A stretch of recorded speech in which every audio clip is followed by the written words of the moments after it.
नमस्कार। आप सबका फिर स्वागत है उस प्रोग्राम में जिसका नाम हमने रखा है कथाकार। Let's see what is.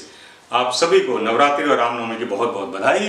तो चूंकि आज रामनवमी है, आज मैं आपको रामायण की एक छोटी सी कथा सुनाऊंगा। कथा नहीं, कथा कहना गलत होगा। आज मैं आपको एक कनेक्शन बताऊंगा, एक रहस्य बताऊंगा। जो लक्ष्मण रेखा और जो सीता जी को अग्नि परीक्षा देने को कहा गया था, उन दोनों के बीच क्या कनेक्शन है, उन दोनों के बीच का रहस्य क्या है, बहुत सारे लोगों को शायद नहीं पता होगा। और दूसरी चीज़ क्या है, बहुत सारे लोग specially the young generation of this country बहुत जल्दी सवाल खड़े कर देते हैं, जिन्होंने ये स्टोरी एक सुपरफिशियल लेवल पर सुनी है या पढ़ी है कि राम मर्यादा पुरुषोत्तम कैसे हो गए, उन्होंने अपनी ही पत्नी सीता जी को अग्नि परीक्षा देने को कैसे कह दिया, so on and so fourth. तो आपको हमको एक चीज़ समझनी पड़ेगी कि दिवाली के टाइम पे जो हम रामायण का नाटक देखने जाते हैं उसको राम लीला बोलते हैं। कृष्ण जी का कुछ देखने जाते हैं उसको कृष्ण लीला बोलते हैं। लीला इज द ऑपरेटिव वर्ड है। लीला मतलब play acting. So each time in this land, in this culture, when gods took a human form, they did it for a reason. और वो सब जो भी होता था वो लीला होती थी, खेल होता था, प्ले एक्टिंग होती थी। ये आपको ध्यान रखना पड़ेगा। You will have to dig deep into the spiritual aspects. Anyway, so let's come to the story. तो हुआ यूं कि रावण जो है बहुत पावरफुल हो चुका था। शिव जी का परम भक्त हम सब जानते हैं, विष्णु जी का दुश्मन था।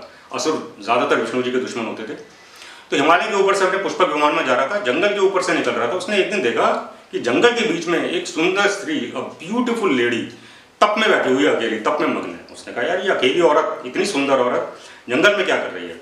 उतरा, वो लेडी जो है तपस्या कर रही थी, योगिनी थी। तो तप के बल पर उसने देख लिया somebody is around me, उसने आंखें खोली।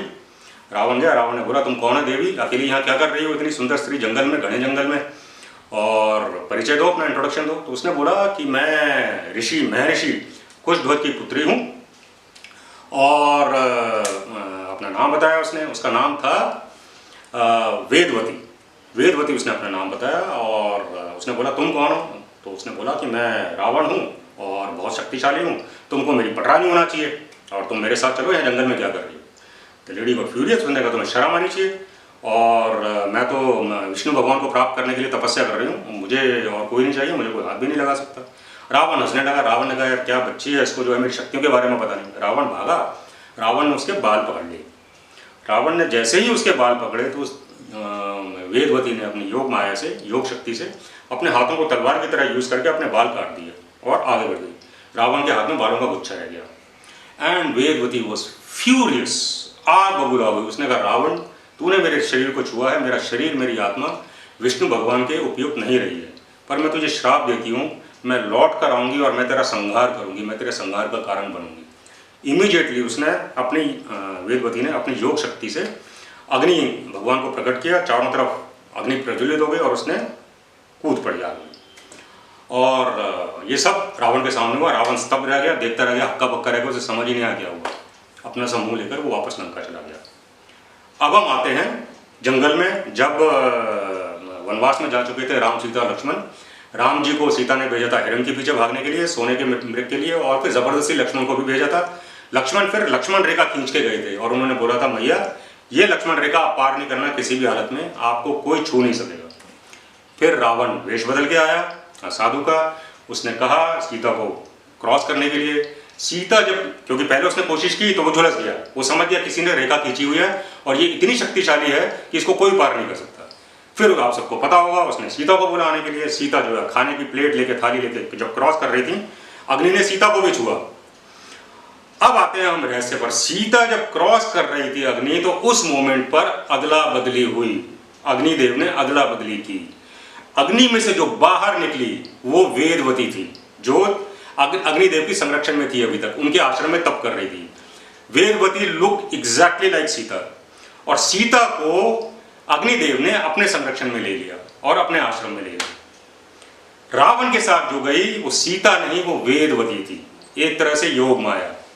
और सीता ही रही लंका में, अशोक वन में युद्ध हुआ, और रावण जो है सीता की विरह में जलता रहा। सीता को उसने प्रलोभन दिए, लालच दिए, डराया धमकाया शादी करने के लिए, पर सीता मानी नहीं। रावण जोर जबरदस्ती नहीं कर सकता था, क्योंकि उसको श्राप था कि अगर वो किसी भी स्त्री पर जोर जबरदस्ती करेगा तो मर जाएगा।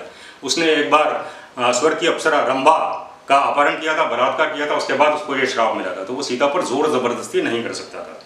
अब हम आते हैं लास्ट में, जब युद्ध हुआ, राम ने, लक्ष्मण ने, हनुमान जी ने सबको मार दिया, कुंभकर्ण, मेघनाथ सब मारे गए। फिर रावण और राम का भीषण युद्ध हुआ, उसमें रावण मारा गया। रावण के मरने के बाद जब सीता जी आ रही थी तो वो सीता नहीं वेदवती थी, और वेदवती को जब वेदवती जो है कहीं ना कहीं उनको उम्मीद थी, वेदवती ने जो है 1 साल जो है लंका में लगभग सीता बन के गुजारा था। सीता की भावनाएं उनके अंदर थी, राम के विरह में। राम विष्णु थे, तो उनको कहीं ना कहीं एक ये था कि मैं अब अपने राम से मिलने जा रही हूँ, अपने विष्णु से मिलने जा रही हूँ। पर फिर श्री राम ने उनको अग्नि में से आने के लिए कहा, तो उनका टाइम आ गया था वापस अग्निदेव के आश्रम जाने के लिए। तो जैसे ही वो अग्नि में घुसी, अग्नि में घुसते ही फिर एक अदला बदली हुई, और अग्निदेव ने सीता जी को वापस कर दिया और वेदवती को वापस अपने साथ ले गए। तो ये था रहस्य अग्नि परीक्षा और लक्ष्मण रेखा का। और शायद वेदवती को आज भी कहीं ना कहीं इंतज़ार है कि हो सकता है काल्की आए और उनके साथ उनका विवाह हो। तो ये थी आज की कहानी, और उम्मीद है आपको पसंद आई होगी। ये रहस्य था, काफ़ी सारे लोगों को पता है। तो अगली बार कथाकार में हम फिर हाजिर होंगे, तब तक के लिए आज्ञा दीजिए। Thank you, stay blessed, bye.